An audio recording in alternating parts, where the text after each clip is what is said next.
मैं निवेदन करूंगी, बार बार क्यों टोका जाता महिलाओं को, उसके पीछे कारण है। आप सोने की भांति हो। वो कहती कि पुरुषों को भी टोकिए, ये भी तो शॉर्ट्स पहन करके गली में वॉकिंग करने के लिए चले जाते हैं, हमें ही क्यों टोका जाता है? तो ध्यान देना, इसके पीछे बहुत गहरा रीजन है, शायद आप समझ पाओ। पुरुष एक लोहे की भांति है, लोहे से तुलना की गई है पुरुष की, लेकिन महिला एक हीरे की भांति है, एक गोल्ड की भांति है, सोने की भांति है। आपने देखा होगा, आप यहां से बाहर निकलेंगे, लोहा आपको कहीं भी पड़ा मिल जाएगा। जहां कहीं भी आपको पता चले कि लोहे का काम यहां होता है, तो दुकान से बाहर पड़ा हुआ है, कहीं भी रास्ते में पड़ा हुआ मिल जाएगा, उसकी कोई देखरेख के लिए सिक्योरिटी वगैरह नहीं है।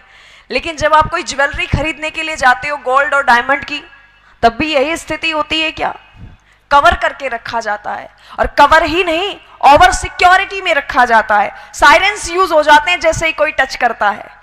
लेकिन यहां स्थिति विपरीत आई, आप सोने की भांति हो। और मुझे समझ नहीं आता कि हमें छोटे ड्रेसेस पहनने में ही क्यों स्वतंत्रता चाहिए?